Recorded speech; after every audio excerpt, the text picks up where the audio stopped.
नए cue cards आ चुके हैं, 2 से 3 दिन रहते हैं स्पीकिंग में और 5.5 बैंड आ रहे हैं। फिर भी आप 6, 6.5, 7 बैंड लेके आ सकते हो अगर आप इस चीज़ को फॉलो करो।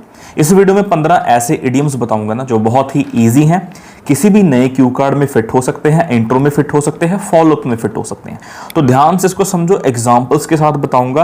और मेरी एक छोटी सी रिक्वेस्ट है आपसे, हाथ जोड़ के आपसे रिक्वेस्ट है कि भाई जो भी इडियम आप यहाँ पे पढ़ रहे हो ना, इन 15 में से कोई भी इडियम पढ़ रहे हो, ठीक है, तो मेक श्योर कि भाई कमेंट में जरूर बताना, ठीक है। अपने हिसाब से एक सेंटेंस बना के भाई कमेंट में छोड़ दो, चेक करना वो मेरी जिम्मेवारी है, ठीक है। That is my responsibility, I am accountable for that thing. तो आप जरूर इनको फॉलो करना। सबसे पहला, सबसे इजी आपने यूज भी करा होगा, once in a blue moon. इसका मतलब होता है, मतलब कभी कभार, बहुत रेयर।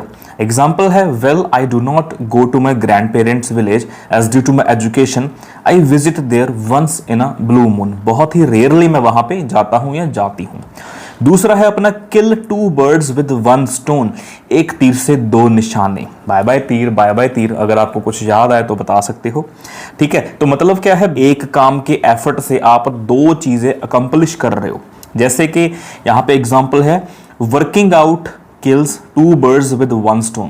इसके साथ आप not only but also structure भी यूज कर सकते हो इस इडियम के साथ। इसका मतलब क्या है, जैसे मैं हार्ड वर्कआउट करता हूं ना, एक्सरसाइज करता हूं, इससे क्या है कि 2 जो बर्ड्स हैं वो किल हो रहे हैं एक चीज से। क्या, it not only makes me physically fit, मुझे फिजिकली फिट ही नहीं बना रहा ये, बट ऑल्सो कॉन्फिडेंट। आगे से मैं थोड़ा सा ज्यादा कॉन्फिडेंट हो चुका हूं। तीसरा है, टाइम फ्लाइज। टाइम उड़ रहा है, मतलब टाइम पास हो रहा है। जैसे बोलते हैं ना, हम पता ही नहीं लगा कि कैसे टाइम चला गया, ठीक है। टाइम फ्लाई वहां पे यूज करते हैं। एग्जाम्पल आप देखो, when I was working voluntarily in the park, I did not know how the time flu.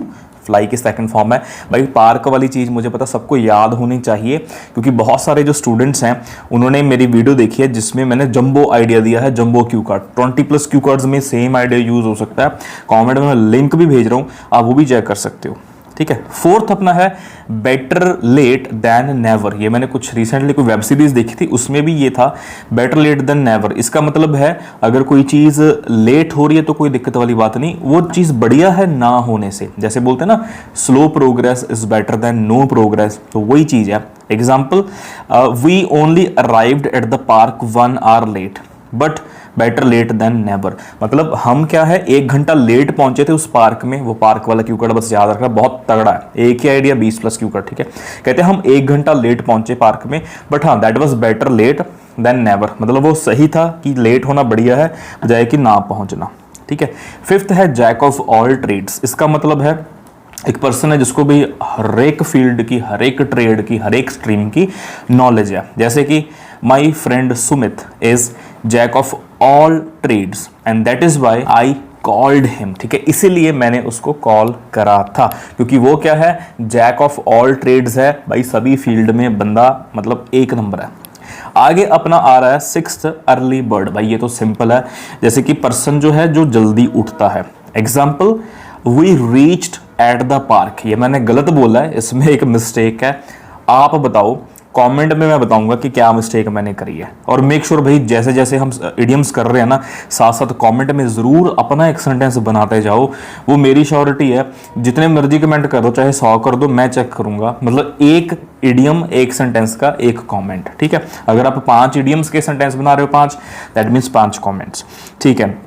I reached at the park early as we have always been early birds। चलो मैं mistake बता ही देता हूं, अगर किसी ने बतानी है पॉज करके बता सकते हो। रीच्ड के साथ एट, टू, ऑन कुछ भी नहीं लगता, सीधे रीच्ड लगता है, ठीक है। हम क्या है, पार्क में जल्दी पहुंच गए थे, क्योंकि हम हमेशा से ही अर्ली बर्ड्स थे भाई, जल्दी उठने वाले बंदे थे। 5, 5:30 बजे उठ के पहुंचने वाले थे। उसके बाद अपना है, टाइम इज मनी। मतलब टाइम जो है वो वैल्यूएबल है, इंपॉर्टेंट है। Example, we were ready to go to the park at 5 AM as we knew that time is money। हमको पता भी टाइम ही मनी है, इतना वैल्यूएबल टाइम है, इसलिए हम जल्दी पहुंच गए पार्क में वॉलंटरी वर्क करने। वो क्यू कार्ड वाले बच्चों को पता होगा कि क्या चीज़ है। अगला है, स्टोन थ्रो अवे। इसका मतलब है नियर, कोई चीज नजदीक है। The park which we were supposed to clean is stone throw away from our house. हमारे घर से भाई थोड़ी सी ही दूरी पे था।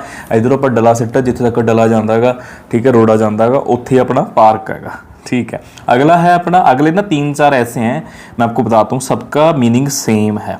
ठीक है, वो है ऑन क्लाउड 9 बोल सकते हो आप, या फिर feel on the top of the world बोल सकते हो आप। ठीक है, या फिर जंप फॉर जॉय, सबका मतलब है एक्सट्रीमली हैप्पी। जैसे कि after the completion of our tasks we were on cloud 9। ठीक है, या फिर बोल सकते हो कि we felt on the top of the world, या फिर हम बोल सकते हैं कि we jumped for the joy. आप भी इसका सेंटेंस बना के देखो। नेक्स्ट अपना है अ पीस ऑफ केक, मतलब कोई काम ईजी होना। ठीक है, मतलब काफ़ी easy. To be honest, completing the task in just 3 days was not a piece of cake, मतलब भाई ईजी काम नहीं था। ठीक है, that was a juggernaut task, daunting task, आप ये भी बोल सकते हो कि भाई तगड़ा ही टास्क था कोई। ओके, अगला अपना वर्ड है बटरफ्लाइज इन योर स्टमक। इसका मतलब है भाई पेट में तितलियां, इसका मतलब है नर्वस फील करना। When the chief guest was going to give me the award, जब चीफ गेस्ट मुझे अवार्ड देने वाले थे, I was having butterflies in my stomach, भाई मेरे पेट में तितलियां मंडरा रही थी। ठीक है, मतलब I was feeling nervous. 14th अपना है क्राइड ओवर स्पिल्ड मिल्क। भाई ये रीडिंग का भी मैंने एक वीडियो डाला था, उसमें यही आया था लिस्ट ऑफ हेडिंग में। क्राइड ओवर स्पिल्ड मिल्क का मतलब है अब क्या पछताए जब चिड़िया चुग गई खेत। ठीक है, मतलब कंप्लेंट करना किसी चीज़ के बारे में जिसका अब कुछ करा नहीं जा सकता, जो कि ऑलरेडी, जैसे ट्रेन छूट गया अब बंदा रो रहा है, तो वो चीज़ पॉसिबल नहीं है। ठीक है, इसमें कि मैंने वो यूज़ करा है vocabulary, it was futile to cry over the spilled milk as the time was up for the contest. Futile का मतलब होता है व्यर्थ, ये चीज़ व्यर्थ थी। ठीक है, स्पिल्ड मिल्क मतलब गिरा हुआ जो दूध है, ठीक है, उसके ऊपर क्राई करना। क्यों? क्योंकि जो टाइम था कॉन्टेस्ट का, चाहे कोई भी कॉन्टेस्ट है पेंटिंग वूंटिंग वाला, वो अप हो चुका है।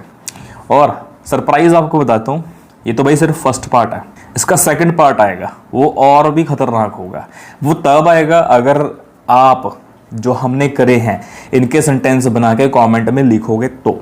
ठीक है जी, thank you so much for watching. जिनका एग्जाम है भाई, ऑल द बेस्ट, खिंच के रखो कम, and take care, see you in the next video.